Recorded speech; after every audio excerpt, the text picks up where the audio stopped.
going on, everybody? So as you know by now, Cedric McMillan has passed away at 44 years old. Now, I was probably one of the first to know before any of the channels had it, before any of the posts were out. I knew in the morning. I got a message from a mutual friend of ours that Cedric had experienced a heart attack while doing cardio at the gym. Again, this is the message I got. And he passed away from that heart attack. So we've seen so many bodybuilders pass away. And one of the reasons I didn't do a video on it is because I've been accused of clickbaiting and all that of these videos. But the bottom line is I'm a pro bodybuilder. I take risks with my health. I also think I have ways to mitigate those risks. And I also think that there are a lot of things we need to talk about before, well, spreading misinformation or information that might not be totally true, right? And also to remember Cedric, who's one of the funniest dudes, a practical joker, just a good guy, and hell, I'd say one of the best bodybuilders of all time. Not saying, oh, better than Ronnie, better than Jay. No, but anybody who wins the Arnold has to be in the discussion of one of the top bodybuilders of all time, right? And every time we hear something like this in our community, it saddens us. First thing I did is, I texted Brandon Curry, because Brandon knew Cedric, and they worked together as SciTech back in the day. And I'm like, hey, Brandon, just to let you know, I haven't confirmed this, but I did hear that Cedric passed. And it hits our community really, really hard. And, it gives me an opportunity to do these videos and this isn't geared towards bodybuilders, right? I'm not going to sit here and talk about the risks that bodybuilders take, but I want to just clear the air on some things that become topics of debate. And I just want to state my opinion on those and also give you guys a way that I think can mitigate some of these issues. And I did go in on my Instagram story about this a little bit yesterday, but I want to kind of expand on that. Number one is every bodybuilder out there, from Cedric McMillan to Nick Walker to my training partner, right? Felix Norman to Brandon Curry, to everybody out there. They all know the risks that they face every single day as a pro bodybuilder. From whatever they do, to gaining the size they do, to taking the compounds they do. There's not one bodybuilder out there who thinks that, vitamin S is vitamin C. Every bodybuilder out there, every single one, every professional and hopefully amateur, I'm speaking for the pros, we know the risks we take. We know it, and we welcome that, because I'm going to actually go on a tangent here. Look, man, do you guys remember Junior Seau, linebacker for San Diego Chargers, phenomenal athlete? He had CTE from basically running headfirst into other large individuals for years of his life, ended up taking his own life. Chris Benoit, his finishing move was literally a flying headbutt off the top rope. He lost his mind. They blamed it on roid rage, but it was actually CTE, I'd argue. Look, man, anytime you're a professional level athlete, whether you're a football player, a baseball player, how many baseball players get hit by pitch? How many baseball players can't move their arms anymore? How many football players can't walk after all the years of playing because their knees are so destroyed? You could look at that, compare an NFL lineman, an offensive lineman, to Ronnie Coleman, and there's not that much difference. They're going to be in their 50s. They're going to have trouble moving around. I once, through my mentorship at Exos, we had a group of, I think, 5 NFL linemen retired in their 40s, and these guys could barely move. Their knees, they explained it to me, their cartilage was like hamburger meat trying to be stitched together. So anytime you're in a sport that it requires the extremes, being big, strong, fast, not only are you going to be physically, overwhelmed, your systems can't take that. I don't care if you're a 350-pound offensive lineman or a 300-pound bodybuilder, your body still has to pump blood to that entire organism. You're not going to be the healthiest person. Me right now, I weigh like 218 pounds. I'm not the healthiest I can be. If I want to be the healthiest I can be, I'd be like 170, 180, right? And I'm not nearly as big as these guys winning. You think Big Ramy makes me look like a sandwich. You know, I look terrible. I look small. Not terrible. I still look good. I mean, just I'm smaller. And you take these risks. And when I played football in high school, I full well knew that, you know, running head first into another individual isn't going to be healthy. You know, soccer players, you know, every year a girl plays soccer, she has a 5% chance of getting an ACL tear. So every year is another 5% chance. Every single year she steps on that soccer field. My daughter goes out on the soccer field. One of her friends from her team broke her tibia and fibula at a game last week and had to be rushed off by paramedics and firefighters. She had to go into emergency surgery. This is playing soccer at a high school or club sport level. Look, man, with anything in life comes risk. Cedric, now we're going to go into that. So Cedric did what he loved to do. But that doesn't mean we have to die. That doesn't mean we have to take risks we don't need to take. For example, my lifelong dream has been to open a youth performance facility where the main focus is injury prevention, and we're doing that. Legacy at Carbon opens up, well, we're starting our classes at the current Carbon Culture on June 6th. We'll have summer classes this year. You know, so that's for youth athletes. We're going to have a middle school and a high school class, and also we'll have younger kids in there. So, for example, for girls and for boys who don't want to get injured, don't want to have knee injuries, back injuries, shoulder injuries for wrestlers, from football players, soccer players, we can mitigate those injuries through training modalities. So our goal is to, you know, get you stronger, faster, and become a better athlete, as well as prevent injuries through multiple training, you know, modalities. And that's what we do for that. So let's say you're a bodybuilder or just a human being trying not to die. And I need to get into that because most of y'all watching this video aren't bodybuilders. My demographics aren't competitors. It's just not. My demographics are normally 25 to 49-year-old dudes, you know, who just want to be better people. They want to function better.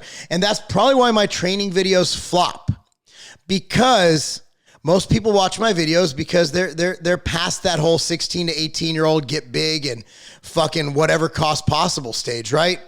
So what can we do as human beings? Well, let's look at Cedric and myself for an example. Now, Cedric, for a year, he couldn't eat due to horrible ulcers. He wouldn't get them checked out, wouldn't get them fixed. Finally, and I don't know if it's public info who actually got him to go to the doctor, but he's a good friend of mine. Somebody got him to go and get them fixed, so he was doing better from the ulcers. For months, if not a year, he had chronic hiccups. Now, hiccups are funny. You know, I have a story where one time I couldn't get hiccups to go away for 2 days. Then my wife and I had sex and they went away. So in my opinion, sex cures hiccups. Probably not the time for a joke, but that's my hiccup story. And, you know, at the end of the day, it's not normal to have hiccups for a year straight. Something's weird, right? And Cedric also had that near-death experience he talked about on Generation Iron. So Cedric, like a lot of bodybuilders, a lot of people, he ignored things. You literally have people walking around with ulcers on their feet until they get to the point where they have to amputate their feet because they don't get it checked out. So for me, you know, I had this sore on my chest, and you can see it right now. There's a gauze. I had part of my chest taken out, and that's why I can't compete this year, because I had skin cancer, carcinoma. For those of you who say, that's because you take roids. No, man, it's because I'm white. It's because I'm white, and I was in the sun too much. That's what caused my cancer. It's not from seed oil. It's not from suntan lotion. This thing could have been here for decades. Could have been here since I was 15 years old, man. At the end of the day, I have light skin. We get cancer. It is what it is. Oh, well, they didn't get cancer back in the day. They didn't check for it. You know, a lot of diseases are just found more now. So I got skin cancer because, well, I'm unlucky. But here's why I'm lucky, because it was carcinoma, not melanoma, and it was just superficial skin shit. So other than, you know, not being able to do anything for 4 weeks to let this heal, you know, I'm very lucky. I'm fortunate, but I saw the signs. I had a wound on my chest. Now I'm screaming from the top of the bleachers for people to get their skin checked annually, whether you're black, white, brown, doesn't matter. Get it checked. Black people get skin cancer too. Okay. So get it checked. That's my anecdote. So what should we do as human beings or bodybuilders to avoid what happened to Sean, to Cedric, to John, and the list could to George? The list goes on and on. The first thing is, you got to get your annual checkup. Go get your physical. Along with your physical, if you have a HMO or a PPO, have your doctor prescribe blood work. Have your blood work cover at least your basic health panel, your cholesterol, your lipids, your livers, all that good stuff, right? Get all that checked. If you can afford it, get your testosterone, your estrogen, all those things checked. Get everything checked, okay? I want you to do that alongside your physical. That's annually. Now, a lot of people go further and they get the scans of the heart, and maybe at that level of bodybuilding, that's the right thing to do. But listen, if you get out of breath walking up a flight of stairs, that's probably not a good thing. So there's a lot of things to look at with that. Now, the number one thing you can do, and this for the general population, I'm sure a lot of bodybuilders a lot of times get too big in the off season. Like if you're 300 plus pounds, you're 300 plus pounds. I don't care if you have abs or not. So getting too big in the off season is bad. But what about for those who don't compete? I think the number one thing myself and my good friend Alan Roberts will tell you is don't be fat. The worst thing you can do for your health is being fat. Okay, so here's what I want you guys to do. Some preemptive things, right? Number one is don't be fat. How do you not be fat? Diet correctly, meaning eat whatever your diet choice, carnivore, keto, balanced diet, Mediterranean diet, intermittent fasting combined with zone diet. I don't care what you do. Bottom line is make sure you take in the same, your maintenance calories if you want to stay where you are, or if you're trying to lose weight, less calories, then try to burn more calories than you take in and try to eat underneath your maintenance, and that'll help you lose weight. There's a lot of options for that. I have tons of diet books, from Drop Factor book to thecutdiet.com, and they're all free.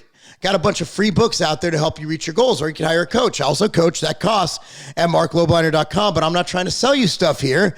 I'm just saying if you want to go that extra mile, hire a coach. A lot of people need help. If not, dude, I got more free resources, and I got dropfactorbook.com. I got thecutdiet.com. I got performancefastingbook.com. I have so many free resources here. You can find a diet that'll work for you, or go to someone else. There's plenty of other free programs out there that'll work. Do cardio daily, at least 30 minutes, low intensity, steady state. And I just started doing this one time a week. Take your heart rate as high as you can, meaning high intensity. For that, I like Tabata. Tabata on an Airdyne bike is my preferred source right now, or a Versa Climber. It's a 4-minute total cardio. It is 2-to-1 work to rest. So 20 seconds on, 10 seconds off, done for 8 rounds. That's 4 minutes. Weight train 3 to 4 days a week. It's just good for you. I don't care what training split you do. If you want to train 5 to 6 days a week, have at it. I'm saying the bare minimum. De-stress, be happy. Stress will kill you. Total body inflammation, avoid that, and supplementation can help. I use something called Ambrosia Nectar, I believe in, Ambrosia Vita. There's a lot of good things out there. MTS Nutrition Immortal for overall health. The bottom line is that's just going to add to your diet and how good your diet is. So the 3 things for health are Ambrosia Vita, Ambrosia Nectar, and MTS Nutrition Immortal. Those are my top 3 for health. And Nectar does help with heart health. But other than that, guys, we can't point to bodybuilding killing people, because for every Cedrics, there's a ton of bodybuilders recreationally and professionally living long, healthy, happy lives. But we really need to pay attention to our health. If you have any signs, get it. But did bodybuilding contribute to Cedric's death? I feel definitely confident in saying yes. Would it have contributed to taking years off his life? Probably. But football players, soccer players, rugby players, we're all doing the same things to compete in our sports. But you're living life the way you want to live it. But that doesn't mean you need to go on a suicide mission. Be smart, be healthy, take care of yourself, because you know what? Number one is I want you to live. Everybody watching this, even the people who hate me, I want you to live. I do. I love everybody. I'm at a point in my life where I love everybody. I'm very blessed. Like, I had cancer in my body twice. It wasn't the bad cancer, but there's no good cancer. That changed me, And honestly, there's a lot of family and friends that want to see you live a long time. And if you have kids, do I even need to explain how awesome it is to watch your kids grow up? Anyway, guys, thanks so much for watching. Should have liked this video, subscribe to this channel. Again, hopefully we kind of learn our lesson here, guys. Take care of yourself. Take care of your family. And say a prayer for Cedric. That's not a game.